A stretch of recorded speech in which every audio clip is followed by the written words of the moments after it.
Hi Weirdlings, I'm Mary the KnittingDev, and I've heard some weird things going on around here.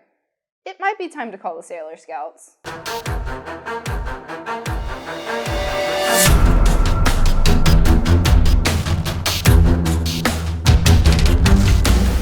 This is the game of Shadowhunters. It's a game that plays between 4 and 8 players, and is usually best around 5 or more. In this game, you will be dealt a secret identity. Those secret identities will be hunters, the shadow, or the neutrals. The shadow faction is comprised of entities from the demon world who are trying to kill the hunters. Similarly, the hunters are comprised of people from some light universe trying to kill the shadow. And caught in the middle is the neutral faction.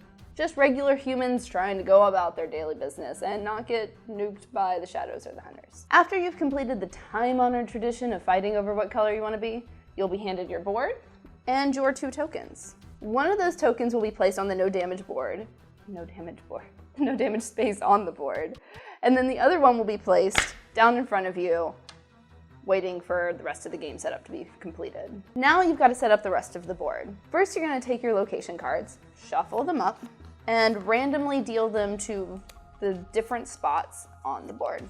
Doesn't matter what order they go in, just goes in any random fun order. After you set up the area locations, you will then shuffle the white deck, the black deck, and the hermit deck, and then set them down in the location right here, right where this is at. Finally, you'll set up the character card deck, shuffle the cards, and then deal 1 out secretly to every player. Any cards you are not using go back into the box. You don't want anybody to know what's not being played in the game. Once dealt your secret identity, that identity will be placed down on your... Why am I the freaking red player? I'm never the red player, I'm the green player. That doesn't make any freaking sense. It's nonsense. Okay, well, crisis averted. Now that the game is set up, it's time to start playing. You're going to roll the die to figure out who goes first, or, well, however you decide to randomly determine who goes first. At the start of your turn, you're going to roll the dice, and you're going to go to the area of the number on that die. If you've not read a 4-sided die, it's important to note that for this 4-sided die that's included in the box, you're going to read the bottom of the 4-sided die. That's the number you've rolled. Some of them have it at the top. 4s are complicated and dangerous for your feet. If you roll the die and you roll the number of the location you're currently on, you're going to have to continue rolling until you roll a separate number. If you roll a 7, you get to choose where you want to go on the board, just not the location you're currently at. Once you have the location, you have the option to complete the instructions on the card. Notice I said option. You don't have to complete the instructions on the card. Most of the time you're going to want to. On a 2 or 3, you're going to land at the Hermit's Cabin. When you draw a Hermit card, you're going to read what faction the card is trying to identify, and then pass that card to someone who you think lies in that faction. The character who receives the card will either do the action or say, "It doesn't affect me," and then place the card face down into the discard pile. Hermit cards are important for determining who's on your faction and who's not. On a 6, you'll land on the Church. The Church allows you to draw white cards. White cards are often equipment that's going to protect you or heal cards. On an 8, you're going to land on the Cemetery and draw a black card. Black cards are often weapons or other ways to attack and hurt other players. On a 4 and 5, you'll get to draw from any of the 3 decks. You get to choose, just pick up a card and do what you want to do with it. On a 9, you'll land on the Weird Woods, which will allow you to inflict 2 points of damage on any other character, or to heal yourself for 1 point, or any other player for 1 point. Finally, on a 10, you'll land at Erstwhile Altar. That'll allow you to steal any equipment card from any other player.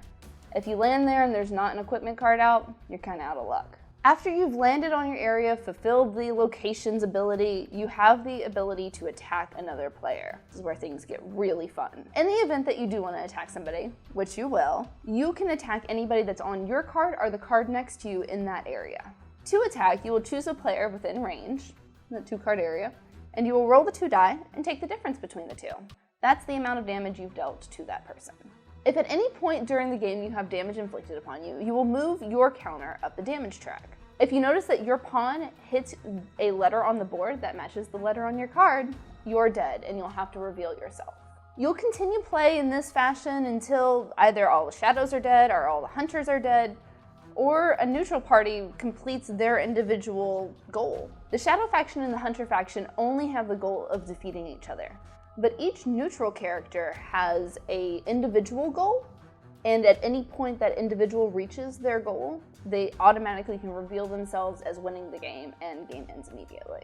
Another thing to note is that every player has a special ability. Each special ability has a very specific way that it can be enacted, and you'll have to read your card to determine how to enact that special ability. When you choose to enact your special ability, you will have to reveal yourself, and at that point, you've declared yourself as either Shadow, Neutral, or a Hunter. Now would be a great time for me to give you my top 3 strategies for playing Shadow Hunters. Number 1, use Hermit cards liberally. Hermit cards are going to be important for you to determine who's on your faction and who's on a different faction. Number 2, if you're on the Shadow team, it's safe to assume that most black cards are going to help you out. Similarly, if you're on the Hunters team, white cards are really going to be a benefit to you. Now, this isn't a rule. This is just what I've noticed from playing many games of Shadow Hunters. And number 3, take care of your team.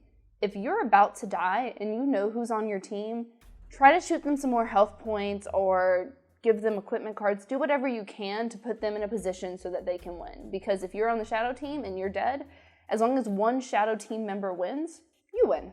So this is the game of Shadow Hunters. Before Coup came along, this is probably the most played game in my group of friends, just because we have a very large board game group. So I want to know, what are your favorite large group games?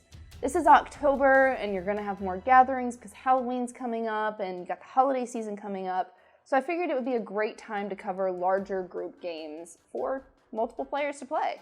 I really like this game. Did you like this video? Like down below, and don't forget to subscribe to the Weirdlings. We do some awesome stuff here, it's so cool. You can find me on Twitter and the Tumblrs and all the things at KnittingDev. Like this video, do the things. See, more of this. I do this all the time. Literally, like all the time. Not because I'm liking to do the videos all the time. I mean this movement right here. Ah!